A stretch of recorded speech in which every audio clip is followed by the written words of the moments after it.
గౌరవనీయులు ప్రధాన కార్యదర్శి పార్టీ శ్రీ బొలిశెట్టి సత్య గారిని మాట్లాడుతూ కోరుచున్నాం. ఈ జనసముద్రం మధ్య విశాఖ సాగర్ తీరంలో నెలకొల్పబడిన ఉక్కు కర్మాగారాన్ని నిలబెట్టుకుందామని చెప్పి అహర్నిశలు కృషి చేస్తున్న కామ్రేడ్స్ అందరికీ కూడా శిరస్సు వంచి సలాం చేస్తున్నాం. సార్, ఈరోజు కేంద్ర ప్రభుత్వానికి ఒక విషయం తెలుస్తుంది. ఏమంటే విశాఖ ఉక్కుని ప్రైవేటీకరణ చేయడం సాధ్యం కాదు అని. ఇన్నాళ్ళు అన్ని సంఘాలు, అన్ని పార్టీలకు అతీతంగా అన్ని సంఘాలు కలిసి చేస్తున్న ఈ ఉద్యమానికి ఇంత పెద్ద ఎత్తున ప్రజలు ఇక్కడ ఎంతమంది ఉన్నారో అంతకు 5 రెట్లు ప్రజలు పవన్ కళ్యాణ్ గారితో వస్తున్నారు. ఇప్పుడు ఆ సముద్రం అంతా ఎక్కడ అకామిడేట్ అవుతుందో నాకు నిజంగా అర్థం కావడం లేదు. ఆ విజువల్స్ చూస్తే ఇక్కడికి 5 రెట్లు జనం ఆయనతో వస్తున్నారు. అది పరిస్థితి. కాబట్టి కేంద్ర ప్రభుత్వానికి ఈరోజు ఒకటి తెలుస్తుంది.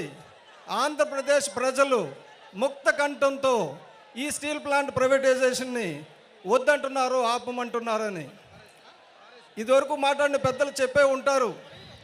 ఎందుకంటే ఇది ఏదో మిగతా ప్రభుత్వ రంగ సంస్థల్లాగా ఆషామాషిగా సిద్ధించింది కాదు. ఇది 26,000 ఎకరాల స్థలం సేకరించేటప్పుడు ప్రభుత్వం అప్పటి భూసేకరణ చట్టానికి కొన్ని సవరణలు చేసి ప్రత్యేక సెక్షన్స్ యాడ్ చేసి ఈ భూమిని ఎట్టి పరిస్థితుల్లో ప్రభుత్వ రంగంలో ఉంచుతాం, కార్పొరేషన్లో ఉంచుతాం, దీన్ని ఎట్టి పరిస్థితుల్లో ప్రభుత్వ ఆధీనంలో ఉంచుతాం అని చెప్పి హామీ ఇచ్చి ఈ భూమిని తీసుకుంది. కాబట్టి ఇటువంటి భూమిని ప్రైవేట్ పరం చేయడానికి ఏ ప్రభుత్వానికి హక్కు లేదు. అన్ని పార్టీలకు అతీతంగా అందరూ చెప్పారు.